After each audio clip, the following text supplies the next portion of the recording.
اعوذ باللہ من الشیطان الرجیم بسم اللہ الرحمن الرحیم۔ آج ہم قرآن شریف کا ترجمہ کرنے جا رہے ہیں سورہ بقرہ۔ سورہ بقرہ کلام پاک کی سب سے بڑی آیت ہے۔ بقرہ عربی زبان میں دراصل گائے کو بولتے ہیں، کاؤ جس کو انگلش میں کہا جاتا ہے۔ یہ مدنی صورت ہے۔ آپ جانتے ہیں کہ مکی صورتیں ہوتی ہیں، مدنی صورتیں ہوتی ہیں۔ مکی صورتیں ان صورتوں کو کہا جاتا ہے جو صورتیں اللہ کے نبی صلی اللہ علیہ وسلم کے ہجرت کرنے سے پہلے نازل ہوئیں، یعنی مکۃ المکرمہ سے مدینہ منورہ کی طرف ہجرت کرنے سے پہلے جو بھی صورتیں نازل ہوئیں ان کو مکی صورتیں کہا جاتا ہے۔ چاہے وہ پھر کبھی بھی نازل ہوئی ہو، جنگ میں نازل ہوئی ہو، کسی سفر میں نازل ہوئی ہو، کسی بھی موقع پر نازل ہوئی ہوں، وہ ساری کی ساری صورتیں مکی صورتیں کہی جاتی ہیں۔ مدنی صورتیں وہ صورتیں ہوتی ہیں جو ہجرت کے بعد نازل ہوئی۔ حالانکہ کچھ موقع ایسے بھی آئے کہ کچھ صورتیں، کچھ آیتیں دوسرے علاقوں میں نازل ہوئی، سفر کے موقع پر، جنگ کے موقع پر نازل ہوئی، لیکن وہ جو بھی آیتیں نازل ہوئیں، جن صورتوں ان کو پیش کیا گیا، رکھا گیا، وہ سبھی چیزیں مدنی کہلائیں، مدنی صورتیں۔ تو دو طرح کی صورتیں ہوتی ہیں، مکی صورتیں اور مدنی صورتیں۔ سورہ بقرہ، بقرہ عربی زبان میں گائے کو بولتے ہیں، آپ جیسے کہ بتایا جا چکا ہے۔ آئیے اس کا ترجمہ کرتے ہیں، پہلے تلاوت کر لیتے ہیں۔ اعوذ باللہ من الشیطان الرجیم، الف لام میم، ذالک الکتاب لا ریب فیہ ھدی للمتقین۔ الف لام میم، یہ ایک ایسا لفظ ہے، الف لام میم، اور بھی قرآن پاک میں بہت سارے الفاظ ایسے آتے ہیں جن کا ترجمہ نہیں ہے۔ ذالک الکتاب لا ریب فیہ ھدی للمتقین، بے شک یہ کتاب جس میں کوئی شک نہیں ہے، ھدی للمتقین، اور یہ پرہیزگاروں کے لیے ہدایت ہے۔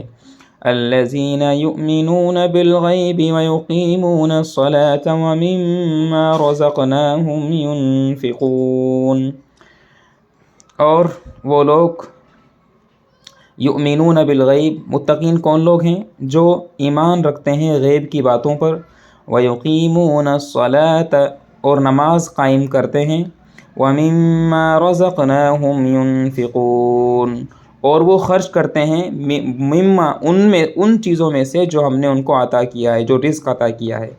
والذین یؤمنون بما انزل الیک وما انزل من قبلک، اور وہ لوگ جو ایمان رکھتے ہیں اس چیز پر، اے محمد، جو آپ کی طرف نازل کیا گیا، اور وہ جو آپ سے پہلے نازل کیا گیا، وبالآخرۃ ھم یوقنون، اور وہ آخرت پر بھی یقین رکھتے ہیں۔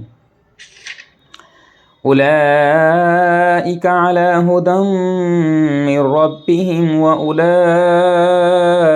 ھم المفلحون، اور ایسے ہی لوگ اپنے رب کی طرف سے ہدایت پر قائم ہیں۔ وَأُولَئِكَ هُمُ الْمُفْلِحُونَ، اور وہی لوگ کامیاب ہیں۔ وَأُولَئِكَ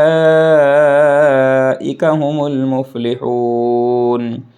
إِنَّ الَّذِينَ كَفَرُوا سَوَاءٌ عَلَيْهِمْ أَأَنذَرْتَهُمْ أَمْ لَمْ تُنذِرْهُمْ لَا يُؤْمِنُونَ، بے شک وہ لوگ جنہوں نے کفر اختیار کیا، برابر ہے ان پر، چاہے تو آپ ان کو ڈرائیں یا نہ ڈرائیں، وہ ایمان لانے والے نہیں ہیں۔ ختم اللہ علی قلوبہم وعلی سمعہم وعلی ابصارہم غشاوہ ولہم عذاب عظیم، اور اللہ رب کریم نے ان کے دلوں پر مہر لگا دی ہے۔ ختم اللہ، اللہ نے مہر لگا دی ہے، علی قلوبہم، ان کے دلوں پر، وعلی سمعہم، وعلی سمعہم، اور ان کے کانوں پر، وعلی ابصارہم غشاوہ، اور ان کی آنکھوں پر پردے ہیں، وَلَهُمْ عَذَابٌ عَظِيمٌ، اور ان کے لیے بڑا عذاب ہے۔ عظیم کا مطلب بڑا، وَلَهُمْ، اور ان کے لیے ہے، عَذَابٌ عَظِيمٌ، بڑا عذاب۔ صدق اللہ العظیم۔